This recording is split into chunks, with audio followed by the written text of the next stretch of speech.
Hi అండి, ఇవాళ మనం కిచిడి తయారు చేసుకుందాము. ఈ కిచిడికి ఇంకా నేను 2 ఐటమ్స్ యాడ్ చేస్తాను, అవి చూపిస్తాను. ముందుగా పెసరపప్పు, vegetables, carrot, beans. Vegetables option అండి, మీకు ఏ వెజిటేబుల్స్ కావాలంటే ఆ వెజిటేబుల్స్ వేసుకోవచ్చు. ఇలా అన్నీ వాష్ చేసేసుకొని పెట్టుకోవాలి. పెసరపప్పుని ఒక 20 మినిట్స్ నానబెట్టుకొని బాయిల్ చేసుకోవాలి. పెసరపప్పునే కాదు, ఏ పప్పునైనా మనము 10 మినిట్స్ 20 మినిట్స్ నానబెట్టుకోవాలి. నానబెట్టుకున్నప్పుడు మనకి గ్యాస్ట్రిక్ అనేది అంతటి ఫామ్ అవ్వదు. ఇలా అన్నీ ఉడకపెట్టేసుకోవాలి. ఇలా ఫుల్గా ఇది పెసరపప్పు అనేది ఫుల్గా మెత్తగా అయిపోవాలి.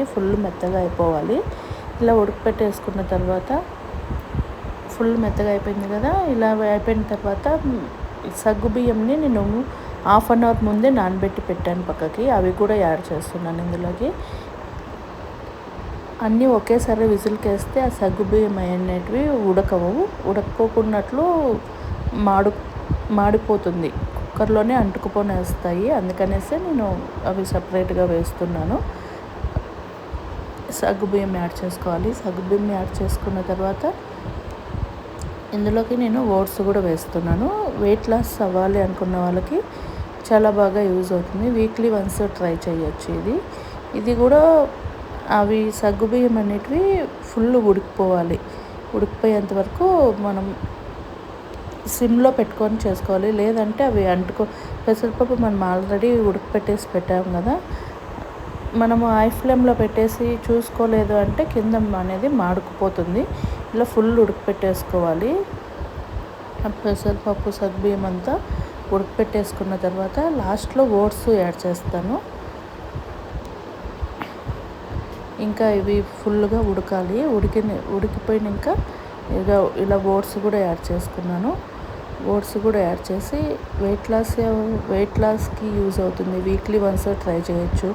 Healthy food, light weight food, కడుపు మనకు టమ్మీ అనేది హెవీగా అనిపించదు, ఈజీగా డైజెషన్ అయిపోతుంది, తొందరగానూ అయిపోతుంది. ఇలా ఇలాగా మెత్తగా చేసేసుకోవాలి. చూడండి, ఆల్రెడీ సగ్గుబియ్యము, ఓట్స్ కూడా 20 మినిట్స్ ఉడకపెట్టుకోవాలి. ఇలా మెత్తగా అయిపోయిన తర్వాత లాస్ట్లో కొద్దిగా 1 స్పూన్ గీ యాడ్ చేసుకొని దాంట్లోకి జీలకర్ర, ఆవాలు ఆప్షన్ అండి, పోపు దినుసులు అన్నిటివి ఆప్షన్, కరివేపాకు, చిల్లీ కూడా యాడ్ మనకు స్పైసీ కావాలి కదా, మన స్పైసీకి ఎంత కావాలో అంత చిల్లీ కూడా యాడ్ చేసుకొని ఇలా 1 టేబుల్ స్పూన్ గీ వేసుకొని ఇలా నేను కొద్దిగా పెప్పర్ కూడా యాడ్ చేస్తున్నాను ఇందులోకి టేస్ట్ కోసము. ఇలా అంతా ఫుల్ ఆప్షన్, ఉగ్గానికి మీకు ఏం కావాలో అవి వేసుకోవడానికి ఇలా వేసుకొని లాస్ట్లో గార్నిష్ కోసం ఇది ఫుల్ మిక్స్ చేసేసుకోవాలి. ఇప్పుడు ఫుల్ మిక్స్ చేసుకున్న తర్వాత లాస్ట్లో గార్నిష్ కోసం కొరియండరు. ఒకసారి మీరు ట్రై చేసుకోండి, బాగుంటుంది. అంటే వెయిట్ లాస్ అవ్వాలి అనుకున్న వాళ్ళకి బాగుంటుంది. ఇది మీరు ఒకసారి ట్రై చేయండి. ఇలా ఫుల్ చూడండి ఎంత మెత్తగా అయిపోయింది కదా. నేను అంతా బాగా ఉడకపెట్టేసాను. లాస్ట్లో ఇలా కొరియండర్ గార్నిష్ చేసుకోవాలి. సమ్మర్ కదా, సమ్మర్లో బాడీ మనకి వేడి ఎక్కువ అవుతుంది, వేడిగా బాడీ చలవ చేస్తుంది. ఇలా చిన్నపిల్లలకు కూడా ఇవ్వచ్చు. నేను ఒక ఆమ్లెట్ ఇలా తయారు చేసి పెట్టేసుకున్నాను. Omelette, Musk melon juice, khichdi. Please like, subscribe.